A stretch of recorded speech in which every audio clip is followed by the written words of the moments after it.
আমরা দেখতে পাচ্ছি প্রধান উপদেষ্টা ডক্টর মোহাম্মদ ইউনূস এখন তিনি তার বক্তব্য রাখছেন। আজকে এখানে হাজির হয়েছে, পথে ঢেউয়ের মতো লোক আসছে।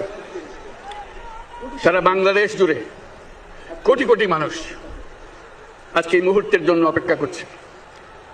তারা তাকিয়ে আছে হাদির কথা শোনার জন্য। আজকে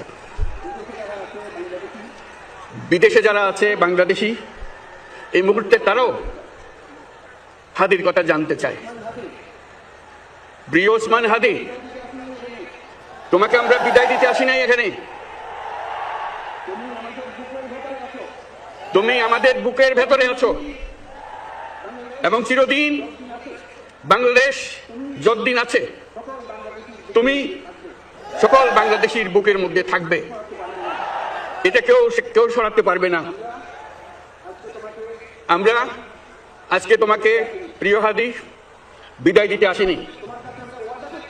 আমরা তোমার কাছে আমরা ওয়াদা করতে এসেছি, তুমি যা বলে গেছো সেটা যেন আমরা পূরণ করতে পারি। সেই ওয়াদা করার জন্য আমরা একত্র হয়েছি। সেই ওয়াদা শুধু আমরা নয়, পুরুষানুক্রমে বাংলাদেশের সব মানুষ পূরণ করবে। সেই ওয়াদা করার জন্যই আমরা তোমার কাছে আজকে এসেছি, সবাই মিলে যে যেখানে আছি।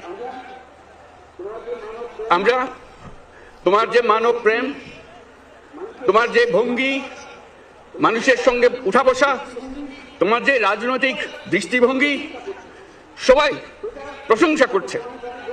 সেটা আমরা মনে প্রাণে গ্রহণ করছি, যে এটা যেন আমাদের মনে সবসময় জাগ্রত থাকে, আমরা সেটা অনুসরণ করতে পারি। তুমি আমাদেরকে এমন এক মন্ত্র কানে দিয়ে গেছো, সেই মন্ত্র বাংলাদেশের কেউ কোনোদিন ভুলতে পারবে না এবং এই মন্ত্র চিরদিন আমাদের কানে বাঁচতে থাকবে। সেই মন্ত্র বাংলাদেশের বড় মন্ত্র হয়ে আমাদের জাতির সঙ্গে সংযুক্ত থাকবে। তোমার মন্ত্র ছিল চলো বলবীর চির উন্নত মমশির।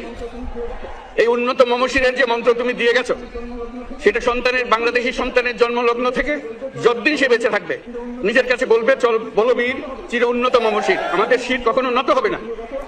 সেই মন্ত্র তুমি আমাদেরকে দিয়ে গেছো, আমাদের সব কাজে সেটা আমরা প্রমাণ করব।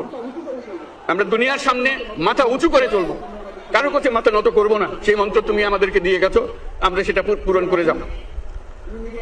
প্রিয় হাদি, তুমি নির্বাচনে অংশগ্রহণ করতে চেয়েছিলে এবং সেই নির্বাচনে অংশগ্রহণ করতে গিয়ে নির্বাচন কিভাবে করতে হয় আরো একটা প্রক্রিয়া জানিয়ে গেছে আমাদেরকে।